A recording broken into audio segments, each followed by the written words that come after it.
Bonjour à toutes et à tous. Le principe de laïcité garantit la liberté de conscience et protège la liberté de croire, de ne pas croire, d'avoir une religion ou pas, de ne plus en avoir ou d'en changer. Elle est au fondement de notre société et de notre école qui doit préserver les élèves de tout prosélytisme idéologique ou religieux. La loi sur l'enseignement primaire obligatoire du 28 mars 1882 contient 2 articles sur la laïcité. L'article 1 liste les matières enseignées à l'école primaire. Nous y retrouvons l'instruction morale et civique citée en premier et avant la lecture-écriture, qui remplace l'instruction morale et religieuse qui était en place depuis la loi du 15 mars 1850. L'article 2 précise, donc par rapport à cette loi de 1882, les écoles primaires publiques vaqueront un jour par semaine en outre du dimanche afin de permettre aux parents de faire donner, s'ils le désirent, à leurs enfants l'instruction religieuse en dehors des édifices scolaires. L'enseignement religieux est facultatif dans les écoles privées. Depuis 1972, nous sommes passés du jeudi libéré pour faire donner une instruction religieuse si les parents le souhaitent, au mercredi libéré après la suppression de l'école le samedi après-midi en 1969.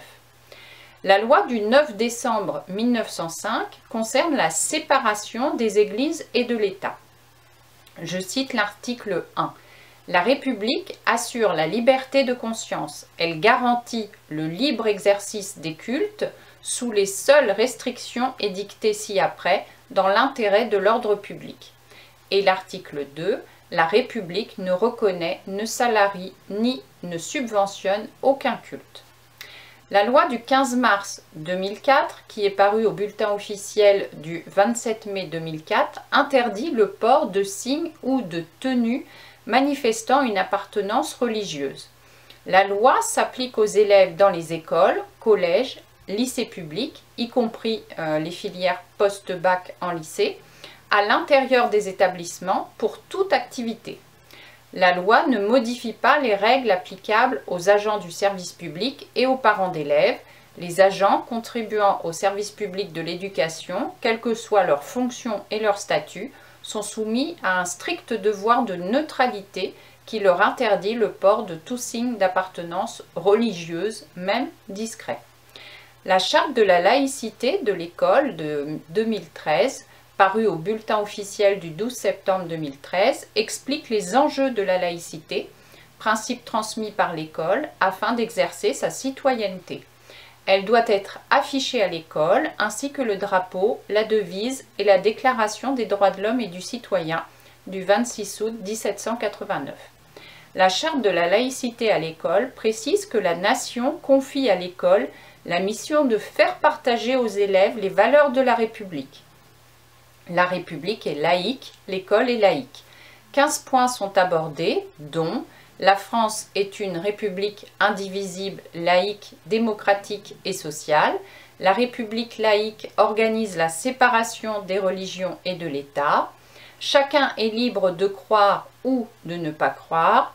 La laïcité implique le rejet de toutes les violences et de toutes les discriminations, garantit l'égalité entre les filles et les garçons et repose sur une culture du respect et de la compréhension de l'autre.